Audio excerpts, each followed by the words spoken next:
नियम है, लाइसेंसी है, कोई रोक नहीं है। मैंने पहले भी बताया था एक दिन, पहले मैंने आपको बताया कि वो इसेंशियल कमोडिटी है।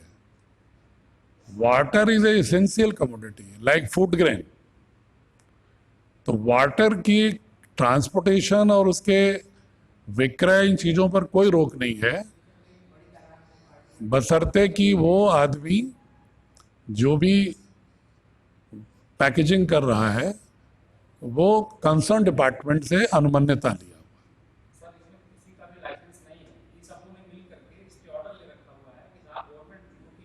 अब अगर स्टे ऑर्डर ले रखा है तो एक तरह से लाइसेंस ही है।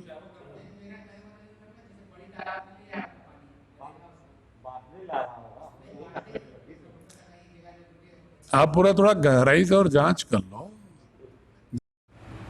अगर आपसे अल्पसंख्यक समुदाय की महिलाओं ने ईद के मद्देनज़र ये कहा कि हमें 7 से 12 बेहतर है, तो मुझे कोई आपत्ति नहीं है। लेकिन जो मैंने मुस्लिम कम्युनिटी के मुअज़्ज़िज़ लोगों की बैठक किया था, उसमें उन लोगों ने मांग किया था एक स्वर से, जिसमें उनके जनप्रतिनिधि भी थे, जामा मस्जिद के इमाम भी थे, ज़िले के अन्य मुअज़्ज़िज़ लोग थे। उन्होंने ये कहा कि चूँकि हम शहरी में सुबह उठते हैं फिर देर तक सोते हैं, दोबारा सो जाते हैं 10-11 बजे तक, तो हमें 12 बजे तक में एक आध घंटे ही रहेगा, बेटर होगा कि हमें सेकेंड हाफ में कुछ समय दे दिया जाए। इसके मद्देनज़र हमने किया था। हम दोबारा पूछ लेंगे, अगर लोग इस पर सहमत होंगे तो मुझे कोई आपत्ति नहीं। कृषि उपकरणों की दुकान शॉप एक्ट के तहत जो समय निर्धारित है उनके लिए कोई प्रतिबंध नहीं है, उस पूरे समय में खोल सकते हैं। अब वो स्वतः बंद करा रहे होंगे या पुलिस के लोग बंद करा दे रहे हैं, तो अगर ऐसा कोई संज्ञान में मेरे केस नहीं आया, लेकिन मैं आपके प्रश्न का उत्तर इस माध्यम से दे रहा हूँ कि पुलिस अधिकारियों को भी मैं बताना चाहता हूँ और लोगों को भी कि कृषि उपकरणों की दुकानों के लिए कोई समय का प्रतिबंध नहीं है। माननीय मुख्यमंत्री जी ने प्रदेश के जो प्रवासी मजदूर अन्य प्रांतों में फंसे हुए हैं या जो घर आने के इच्छुक हैं, जो रोजगार विहीन है वहाँ पर लॉकडाउन के कारण, उनको लाने की व्यवस्था करने का चरणबद्ध ढंग से निर्णय लिया है।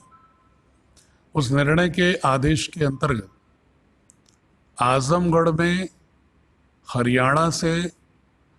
हरियाणा प्रांत में जो विभिन्न जनपदों में आजमगढ़ के मजदूर प्रवासी थे, उनमें से 7 बसों से आना था। 5 बसों से 128 लोग आ गए हैं। सुबह 3:30 बजे से उनके आने का सिलसिला शुरू हुआ है।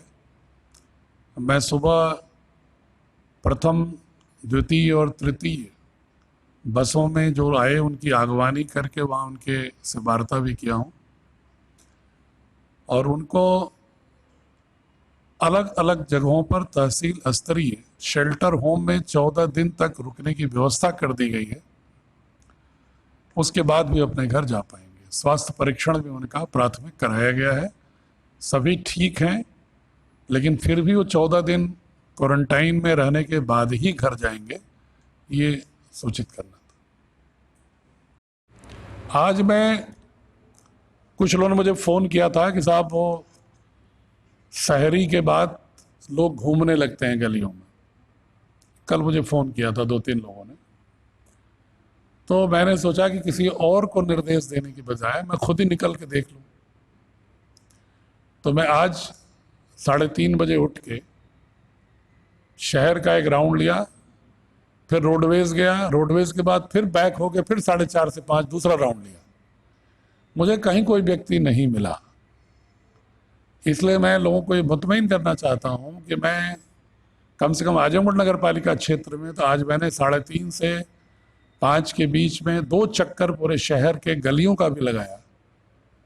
मुझे 1-2 जगह इक्के दुक्के लोग मॉर्निंग वॉक में मिले, लेकिन कोई समूह में गॉसिपिंग करता हुआ या गलियों में अनावश्यक रूप से खड़े हुए लोग, एनार्किस्ट, इस तरह के लोग कोई नहीं मिले।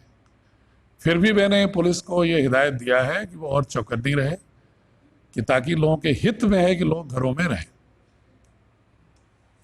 तक जनपद में कुल 983 लोगों के सैंपल भेजे गए हैं, जिनमें से 784 के रिजल्ट्स आए हैं, 776 के नेगेटिव हैं, 8 कुल पॉजिटिव अब तक आइडेंटिफाई हुए थे, जिनमें से 4 लोग लगातार सेकेंड और थर्ड सैंपल नेगेटिव होने के बाद डिस्चार्ज हो गए हैं राजकीय मेडिकल कॉलेज से, अर्थात घर जा चुके हैं। जो शेष 4 एक्टिव केस हैं, उनमें से 2 केस जिनका सेकंड सैंपल भेजा गया था वो भी नेगेटिव आ गया है। आज उनके थर्ड सैंपल भेजे जा रहे हैं। ये पूरे सैंपलिंग के रिजल्ट की स्थिति है।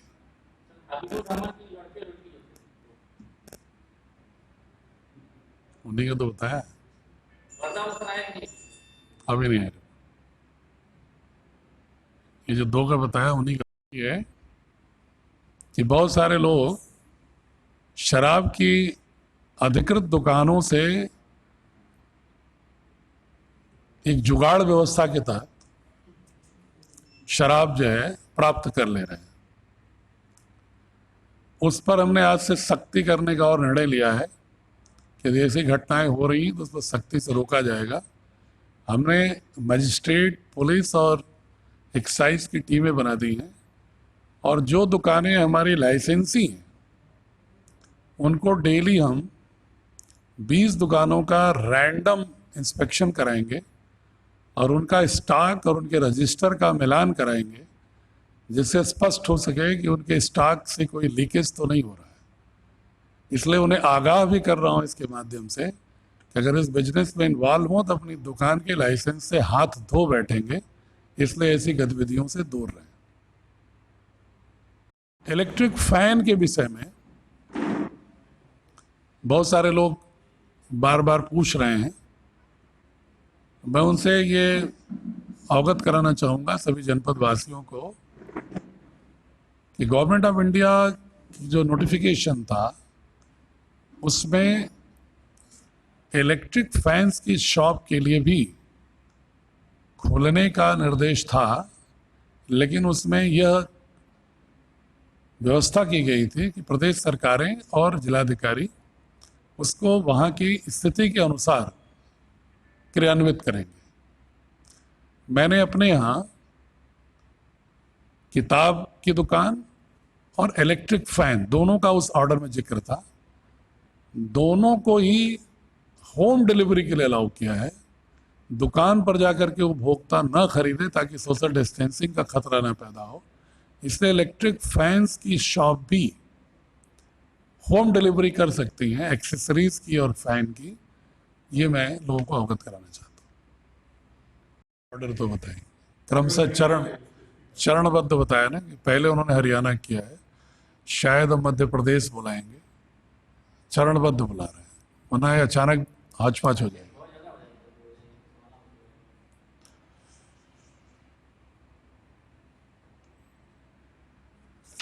प्रधानमंत्री किसान सम्मान निधि में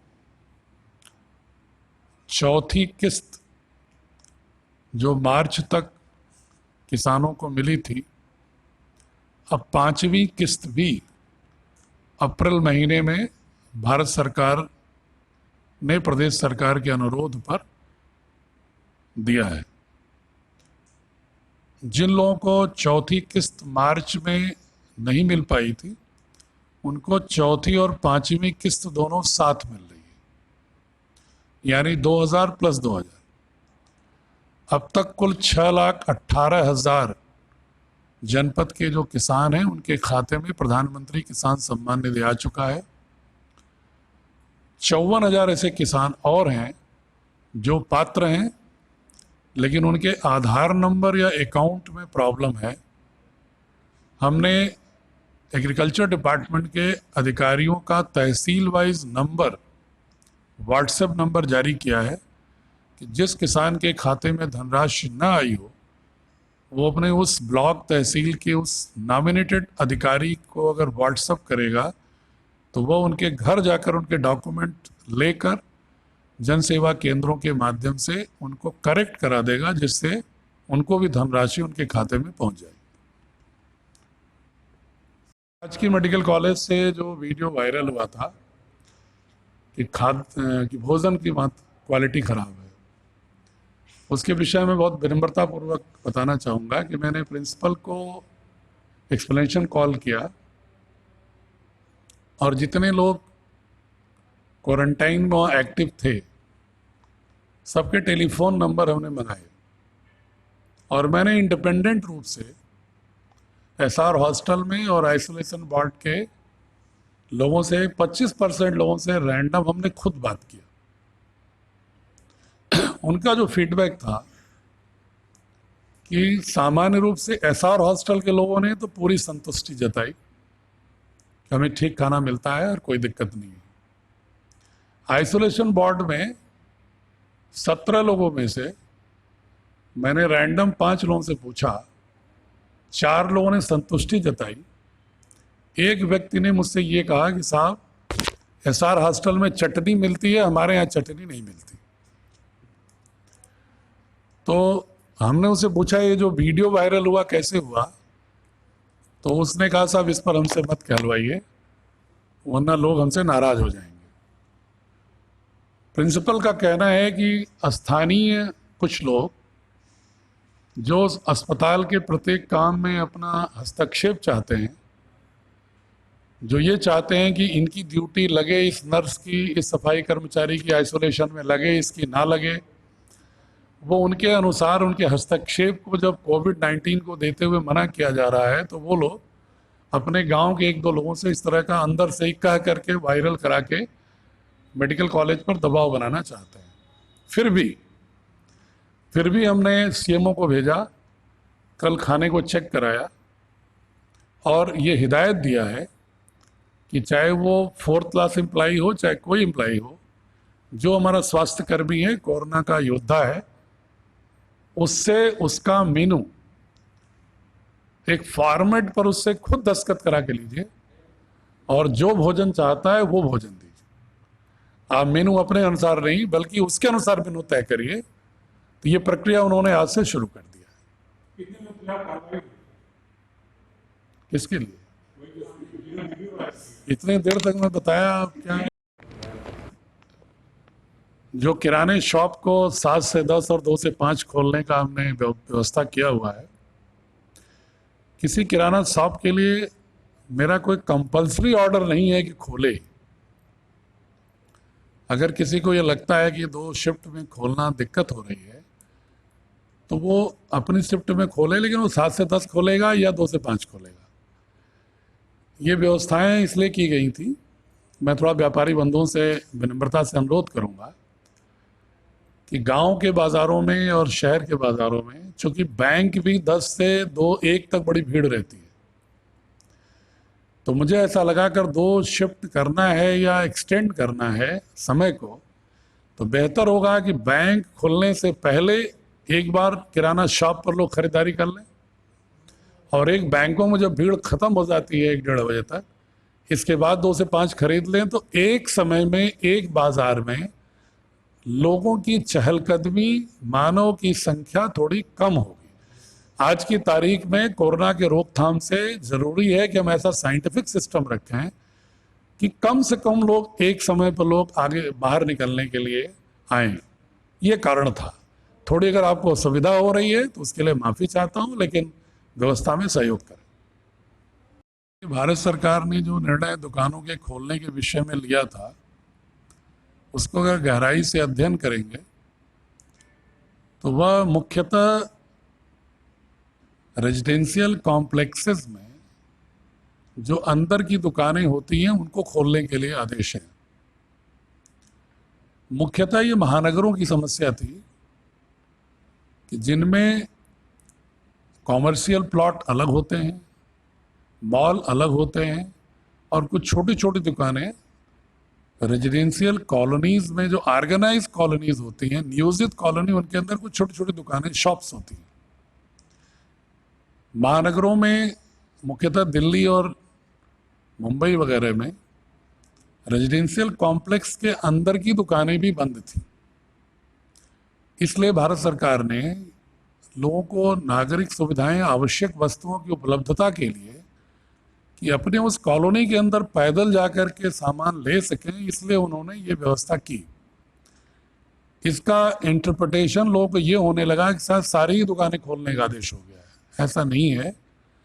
और जैसे अगर आजमगढ़ जनपद की समीक्षा करें तो यहाँ कोई ऐसी रेजिडेंशियल कॉलोनी नहीं है जिसके आसपास किराना शॉप की दुकान ना हो, दवा की दुकान ना हो, सब्जी की उपलब्धता ना हो। तो कृषि उपकरणों की दुकानें खुली ही हैं।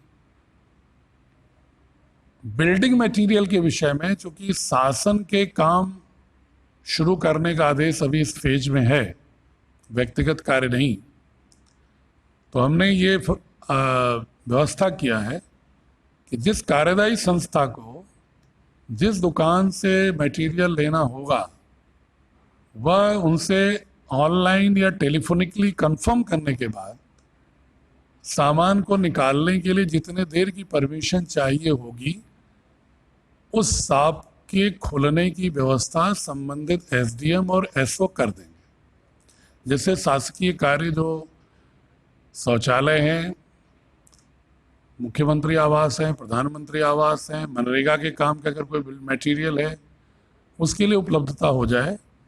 ग्रेजुअली स्थिति बेहतर होने के बाद जब अन्य निर्माण कार्यों पर छूट दी जाएगी तब बिल्डिंग मटेरियल के विषय में भी निर्णय लिया जाएगा। एक